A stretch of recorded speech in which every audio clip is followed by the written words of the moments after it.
नमस्कार मित्रों, आप सभी का फिर से एक बार हार्दिक स्वागत है। मित्रों, जो मनुष्य मांस खाता है उसके जीवन को धिक्कार है। ऐसे मनुष्य को ना तो मृत्यु लोक में सुख मिलता है और ना ही मृत्यु के बाद दूसरे लोक में सुख मिलता है।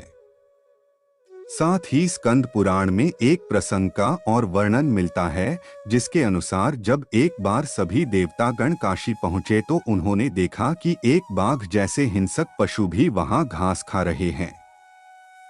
इसके अलावा स्कंद पुराण में यह भी बताया गया है कि यदि भूख से किसी प्राणी की मृत्यु होने को हो तो भी उसे मांस नहीं खाना चाहिए।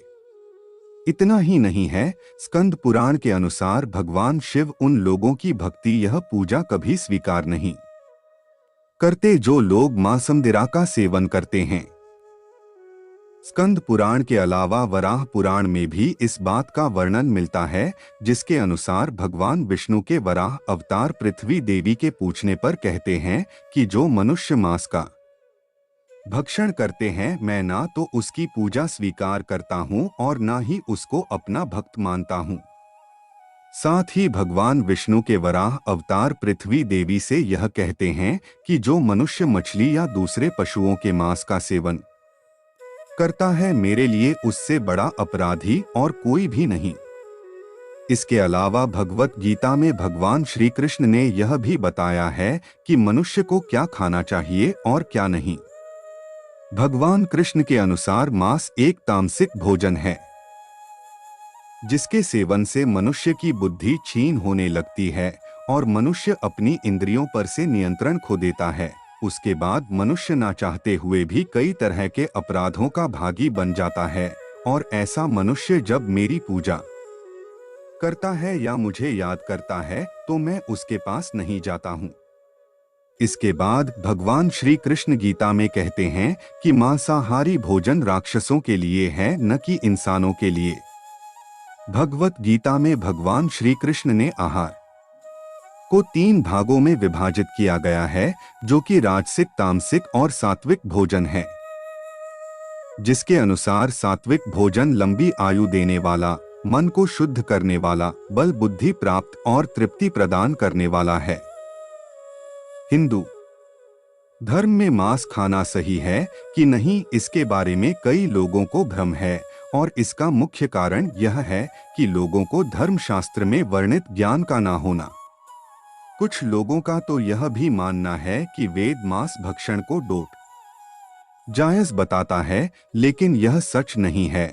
सच तो यह है कि वेदों में स्पष्ट रूप से बताया गया है कि पशु हत्या अर्थात पशु बलि आपकी श्रेणी में आता है। वेदों का सार उपनिषद और उपनिषदों का सार भगवत गीता है, जिसके अनुसार वेदों में मांस खाने की संबंध में स्पष्ट मना किया गया है। वेदों में बताया गया है कि जो मनुष्य नर, अश्व अथवा अन्य किसी पशु का मांस का सेवन कर उसको अपने शरीर का भाग बनाता है, गौ की हत्या कर अन्य जनों को दूध आदि से वंचित करता है, उससे बड़ा पापी इस सृष्टि में कोई भी नहीं।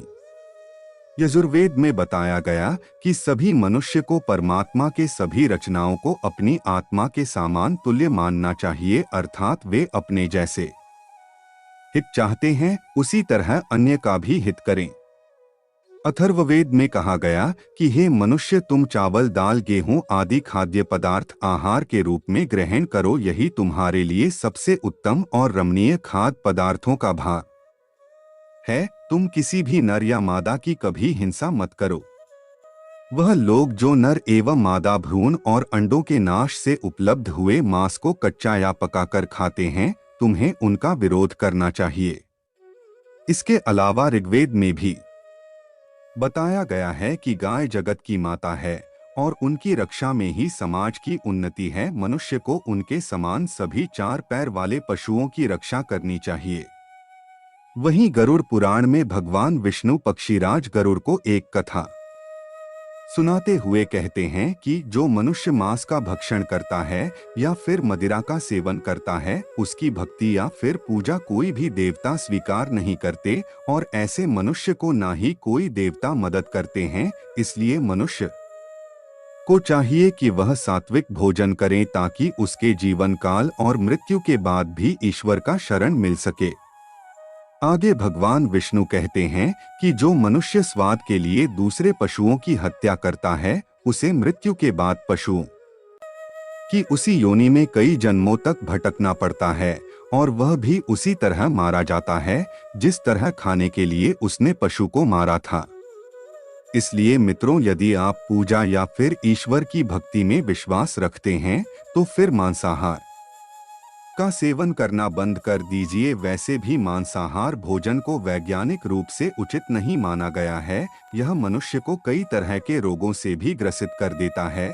और जहां तक धार्मिक मान्यताओं की बात है दोस्तों, वीडियो अच्छी लगी लाइक जरूर कीजिएगा। धन्यवाद।